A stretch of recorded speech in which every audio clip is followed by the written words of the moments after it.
Hola, mi nombre es Merlina Gutiérrez y realicé un proyecto de investigación para geografía en mi escuela sobre un hecho reciente y polémico que está atravesando la ciudad de Buenos Aires. Teniendo en cuenta las distintas ramas de la geografía, mi proyecto se denomina la privatización y urbanización de Costa Salguero y Punta Carrasco.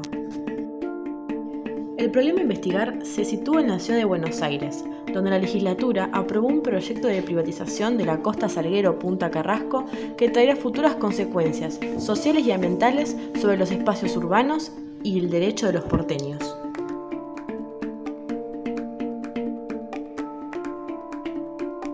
Ahora, ¿por qué elegí este tema a investigar? En primer lugar, por la curiosidad e interés por conocer los impactos ambientales y sociales de este proyecto. En segundo lugar, para responder la pregunta sobre por qué ocurren los procesos de privatización en los espacios públicos, qué pasa con los bienes comunes. Y por último, para profundizar en la problemática que presenta el proyecto ya mencionado. Por eso, en los objetivos generales, me planteo conocer y analizar características y dificultades de la privatización y urbanización, que son los principales ejes para poder entender dicho fenómeno. Planteo una perspectiva ambiental, histórica y de clase frente a la especulación inmobiliaria y el uso del territorio.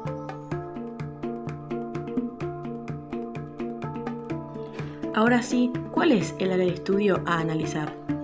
El área de estudio comprende el complejo común de Costa Salguero, Punta Carrasco, ubicado en la costanera norte de la ciudad de Buenos Aires, un corredor paralelo al Río de la Plata que une el barrio Recoleta con Ciudad Universitaria, pasando por el barrio de Palermo. La costanera norte tiene una extensión aproximada de 43 kilómetros de longitud. La zona de Costa Salguero totaliza una extensión de 40.000 metros cuadrados dentro de las 17 hectáreas que conforman el complejo. Es decir, se trata de 17 hectáreas de Costa Salguero y 4 de un predio lindante que es Punta Carrasco.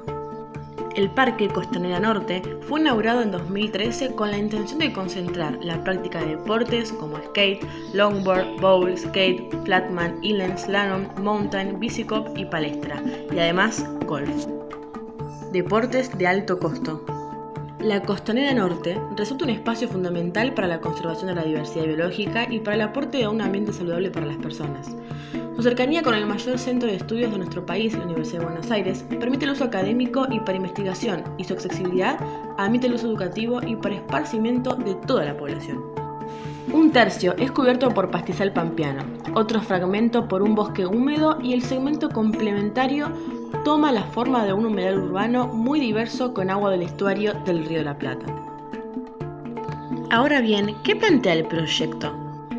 La oposición del Gobierno Nacional, Juntos por el Cambio, presentó un proyecto que modifica la normativa urbanística de la urbanización determinada por distrito joven, otorgando capacidad constructiva, permitiendo levantar en 7 hectáreas en Costa Salguero un conglomerado de edificios con alturas que irán hasta los 29 metros, con calles internas, barrios y un espacio público que culminará sobre la ribera. Y en otro sector, donde se proyectan espacios para actividades diurnas y nocturnas, de esparcimiento, deportivas, culturales, comerciales, recreativas, gastronómicas y un helipuerto, se permitirán edificaciones de hasta 12 metros de altura, bloqueando así el acceso al Río de la Plata. Ahora, ¿qué dice el Código Urbanístico?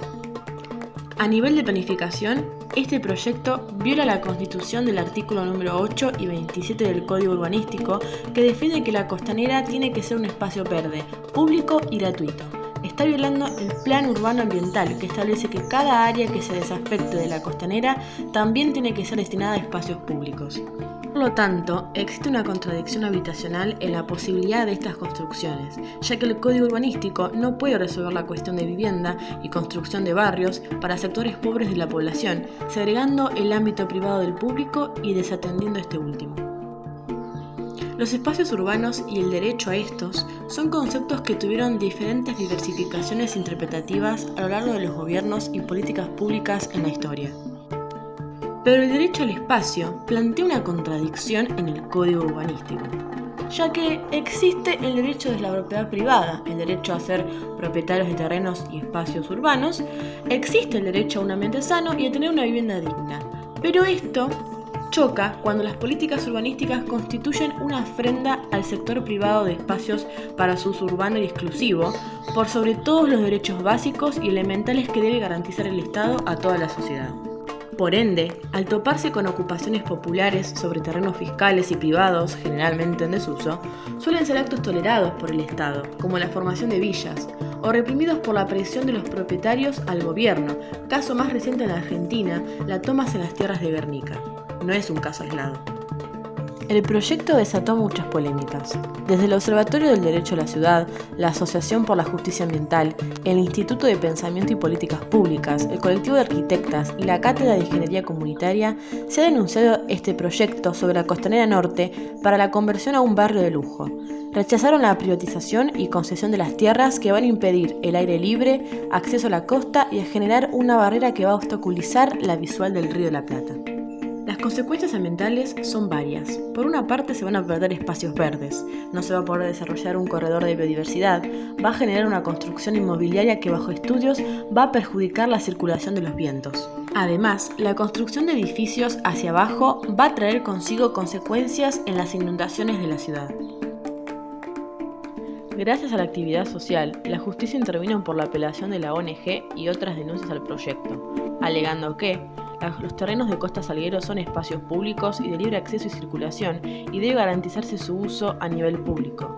Por lo tanto, al estar procesado, los terrenos no pueden venderse aún ni efectuar ninguna actividad privada sobre ellos. Ahora sí, podemos arribar a las siguientes hipótesis. Por un lado, la privatización de la Costa Salguero y Punta Carrasco provocará consecuencias políticas, sociales y ambientales, creando así una barrera urbanística que separará los barrios de lujo de los marginados de la metrópolis.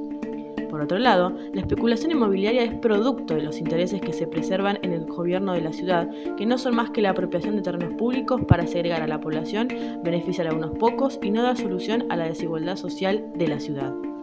El método que utilicé para fundamentar mis hipótesis o refutarlas fue la entrevista, realizada al presidente del Observatorio del Derecho a la Ciudad, Jonathan Valdivieso.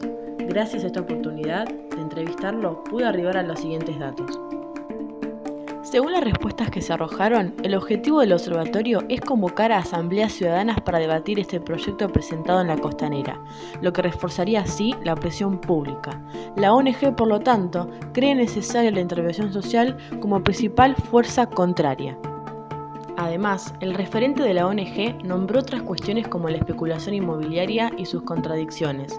Afirmó la existencia de intereses económicos que indudablemente se esconden detrás de la privatización, la cual solo dejará que el 5% de la población tenga acceso al río. Al final de la entrevista, aportó lo siguiente: el país nunca contó con una planificación real.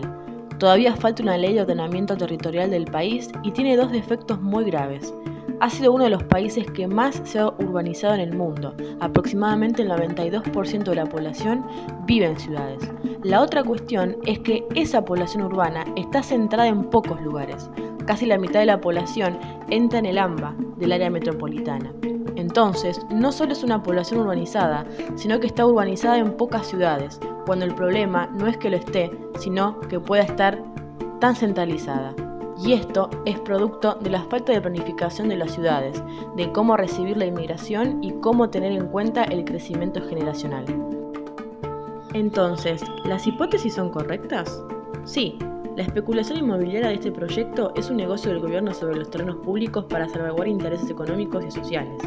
Existe una centralización de la población a los pocos espacios urbanos y la formación de asambleas ciudadanas son necesarias para frenar la privatización. Por lo tanto, no se descartan las hipótesis. De esta manera, y como idea central, tenemos que tener en cuenta que el proyecto inmobiliario sobre Costa Salguero es inconstitucional. Traerá consecuencias ambientales a corto y largo plazo y se producirá una fractura social de clase desigual. Por lo tanto, concluimos que la organización poblacional y social en la provincia de Buenos Aires y en el resto del país se establece según quienes determinan la apropiación de los espacios. Merma el interés privado capitalista por sobre el detrimento del público y barrial, segregando a la sociedad entre los que más y menos tienen, limitando el acceso a los bienes comunes. Aún así, aunque tengamos toda esta información, debemos plantearnos nuevos interrogantes a resolver. Porque, ¿qué pasará con el ambiente? ¿Cómo debemos reaccionar como sector perjudicado y ante nuestro derecho al espacio público a vivir en un ambiente sano? Por último, es importante remarcar que todo esto forma parte del paradigma económico que representa el gobierno y que no es una realidad aislada de otros espacios en el mundo, sino que es producto de una reproducción de los intereses individualistas y burgueses que representa el sistema capitalista global. Aún quedan muchas aristas, pero como se ha visto a lo largo de la historia, la humanidad ha luchado por sus derechos y necesidades por medio de la lucha fuera de los hogares y creando campañas que concienticen, que erradiquen la realidad impuesta e injusta a la que son sometidos.